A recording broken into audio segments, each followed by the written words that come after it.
दोस्तों आज हम एक ऐसे विषय पर बात करने जा रहे हैं जो कि इंसान की सोच को भीतर तक हिला देता है। आज हम उस सवाल पर मनन करने वाले हैं जो कि इंसान सदियों से पूछता आया है, जिसका उत्तर अगर सच्चाई में मिल जाए तो इंसान के जीने का पूरा नजरिया ही बदल जाता है। आज हम बात करने वाले हैं इस प्रश्न पर, क्या ईश्वर न्यायी है? क्या ईश्वर सच में किसी को कुछ देता है और किसी से कुछ छीन लेता है? दोस्तों ये बात तो हम सभी जानते हैं कि दुनिया में बहुत ज्यादा असमानता है और दरअसल लोग इसे पूर्व निर्धारित और ईश्वर की मर्जी से मानते हैं। हम अक्सर लोगों को ये कहते हुए सुनते हैं कि ईश्वर ने मुझे ये दे दिया, भगवान की कृपा से मुझे यह मिल गया, ईश्वर ने मुझ पर बहुत दया की। बड़े बड़े लोग जिन्होंने जीवन में अपार सफलता हासिल की है, वे भी अक्सर ये कहते हैं कि भगवान की कृपा से उन्हें यह सफलता मिली है और लोग यह मान लेते हैं कि उनको जो कुछ भी मिला है वह सब ईश्वर ने दिया है। और इस बात से आम इंसान को यह लगता है कि शायद ईश्वर उन्हीं पर कृपा करते हैं जो उनकी पूजा पाठ करते हैं और उन पर श्रद्धा रखते हैं। लेकिन उसी दुनिया में एक दूसरी तस्वीर भी है। एक भिखारी भी ईश्वर को मानता है। वह भिखारी जो सड़क के किनारे पर बैठकर कहता है, भगवान के नाम पर दे दे रे बाबा, भगवान तेरा भला करेगा। लेकिन क्या होता है?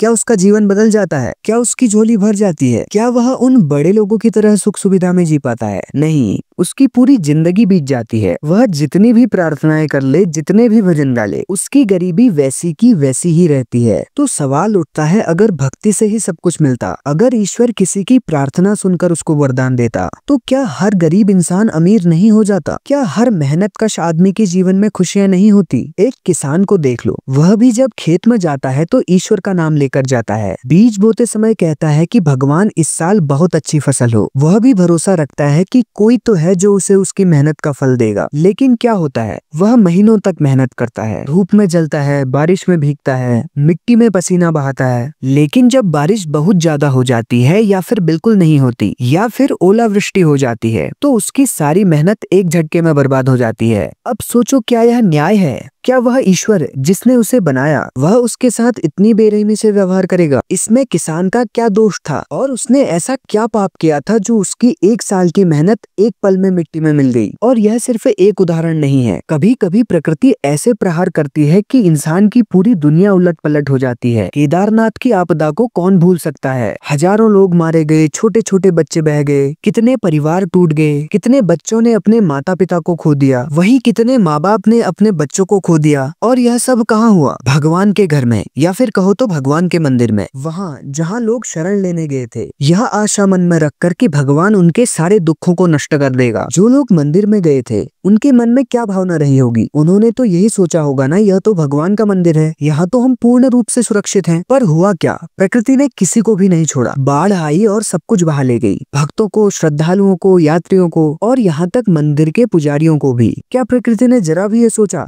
कि ये लोग तो बहुत अच्छे लोग हैं, श्रद्धालु लोग हैं, पंडित हैं, भगवान के भक्त हैं, इनके साथ तो मैं जरा भी कुछ गलत नहीं करूंगी? अब सवाल उठता है कि क्या उन सभी लोगों की मृत्यु एक साथ लिखी थी? क्या ईश्वर ने पहले से ही तय कर लिया था कि आज इतने लोगों को मारूंगा? अब कुछ लोग तर्क ये देंगे कि औसतन 1.5 लाख लोग रोज मर रहे हैं। पर दोस्तों, क्या हमने अपने सामान्य जीवन में ये चीजें देखी हैं कि एक साथ पूरा परिवार मर गया है या फिर परिवार में सिर्फ एक सदस्य बचा है और पूरा परिवार मर गया है? दोस्तों, सामान्यतया ये चीजें नहीं होती हैं। अभी कुछ लोग ये भी कहते हैं कि ये सब तो भगवान की लीला है। तो जब इतनी अन्यायपूर्ण लीला उसकी है, भक्ति करने का और श्रद्धा रखने का मतलब क्या है? जब सब कुछ पहले से ही तय है तो ईश्वर पर भरोसा किस तर्क के आधार पर किया जाता है? इसलिए दोस्तों, तर्क करना बहुत आवश्यक है। साथ ही अपने जीवन में एक संवेदनशील व्यक्ति होना भी बहुत आवश्यक है, क्योंकि एक संवेदनशील व्यक्ति ही अच्छा तर्क कर पाता है। चाहे आप कितने भी ज्ञानी हैं, अगर आपके अंदर तर्कशीलता और संवेदनशीलता नहीं है, आप कुछ ना कुछ झूठी कहानियां बनाकर या फिर झूठे तर्कों को देकर बच तो जाएंगे, लेकिन अंततः आपकी सच्चाई जरूर दिखेगी जब आप एक तर्कशील व्यक्ति के समक्ष पहुंचेंगे। और दरअसल आजकल अपने आप को धार्मिक कहने वाले यही सब लोग हैं जिन्होंने अपने जीवन में कभी तर्क नहीं किया, क्योंकि कुछ लोगों को तो अपना धंधा बंद हो जाने की डर है और कुछ लोग इस डर में जी रहे हैं कि कहीं इन सब पर सवाल उठाने से भगवान उनके साथ कुछ बुरा ना कर दे। तो दोस्तों, मेरी नजर में तो ये सब लोग धार्मिक नहीं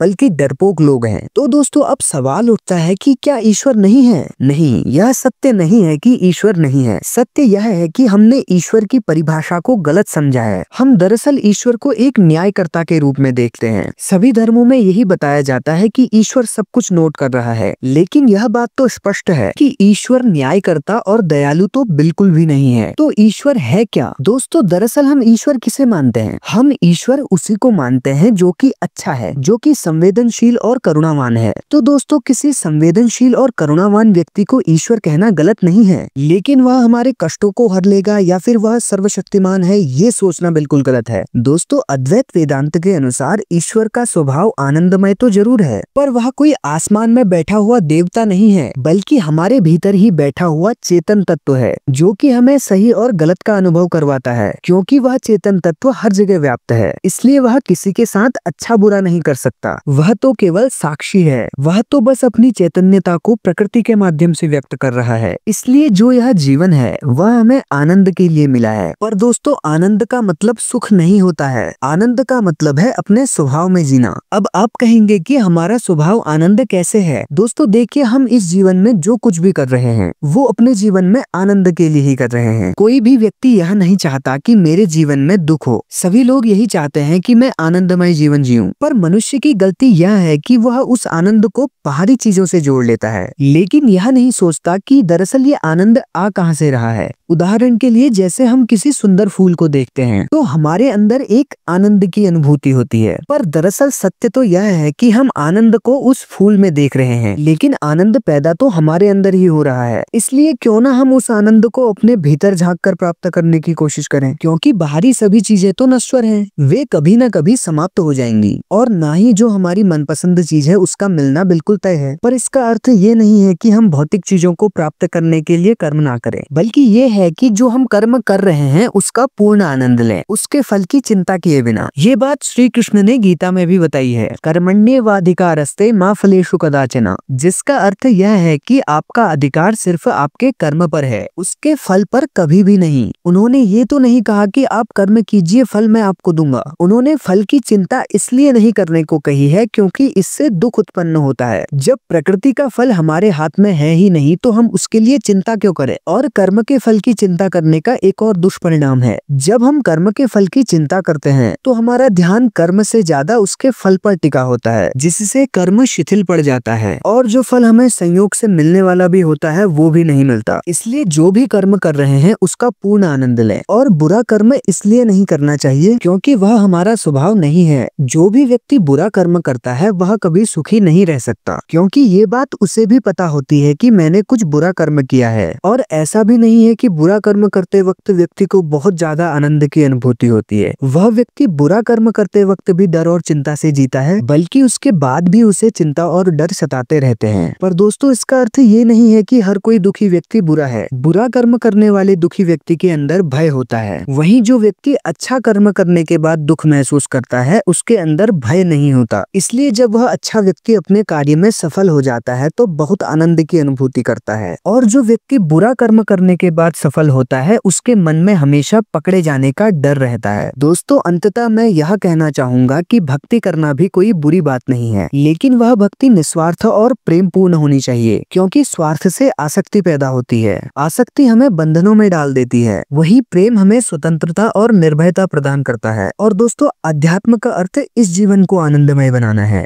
ना कि अगले जीवन को। तो जीवन में वही कार्य करना चाहिए जो हमें आनंद और सत्य प्रदान करे, क्योंकि आनंद और सत्य हमारा स्वभाव है। उम्मीद करता हूँ आप लोगों को यह वीडियो पसंद आई होगी, और ऐसे ही वीडियोस के लिए हमारे चैनल को सब्सक्राइब भी अवश्य करें। धन्यवाद।